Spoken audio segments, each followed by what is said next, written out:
شاء الله. الفائده الفنيه ما اتوقع انه في حيكون. تتوقع انه قرار فردي من المدرب ما شارك فيه؟ طبيعي. لا ممكن حتى يعني ممكن هم مستفيدين انه فيها انتدابات وفيها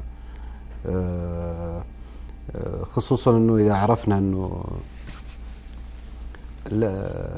مساله اللاعبين قد يكون الموسم القادم اختلاف، انه يكون يبرز لاعبين كثر.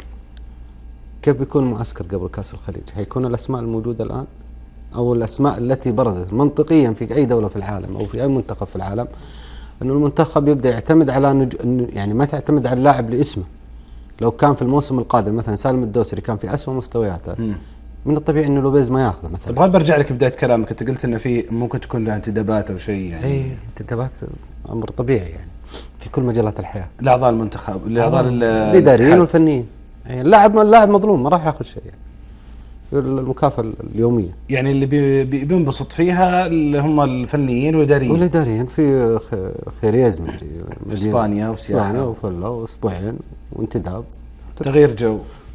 بالعكس انا لو كنت اداري في المنتخب كنت حرصت انه يكون في معسكر. طبيعي. لو بعدين اختار مكان المعسكر بعنايه يعني. انا ما اخترت مثلا الهند مع كامل تقدير واحترامي لها، لكن اتكلم على حراره الجو. انا اختار بلد اجواء جميله جدا يعني. حتى المدينه يعني معروف عنها انها ساحليه والله لا يعني ما رحت ولا اعرف الاماكن. انا حدي الصومال يعني صيف في الصومال. لا يعني من هذا المقياس يعني. هو جميل انه الاجواء تساعد، الجو البارد يساعد اللاعب لا شك، لكن على اي اساس؟ يعني انت كانه تطلب من طالب يذاكر وبعد ما يخلص الذاكره يقول ترى اختبارك بعد 5 شهور.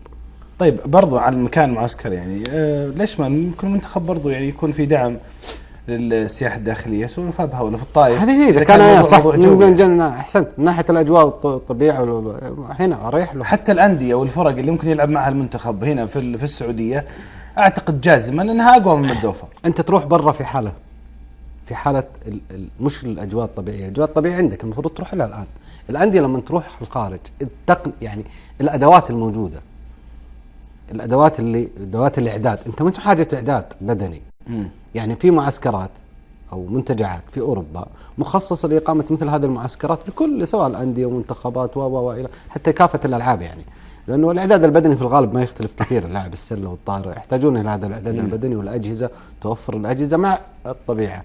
اذا ما هو موجود عندك اقامه مثل هذه المعسكرات، انت في هذه الفتره تحديدا لست بحاجه الى اعداد. انت بحاجه الى نوع من الانسجام. يعني الهدف من المعسكر انه نوع من الانسجام، وانه اللاعبين يجلسون مع بعض من فتره ويلعبون مباراتين.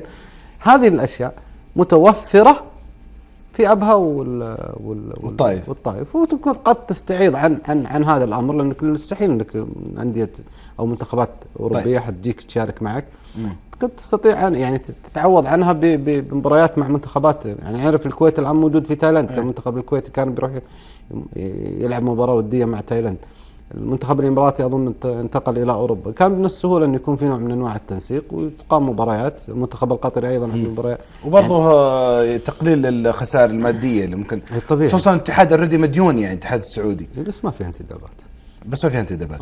طيب خلينا نترك المنتخب والاتحاد السعودي ونروح للقضيه الابرز في الايام الماضيه اللي ضجت في وسائل التواصل الاجتماعي ووسائل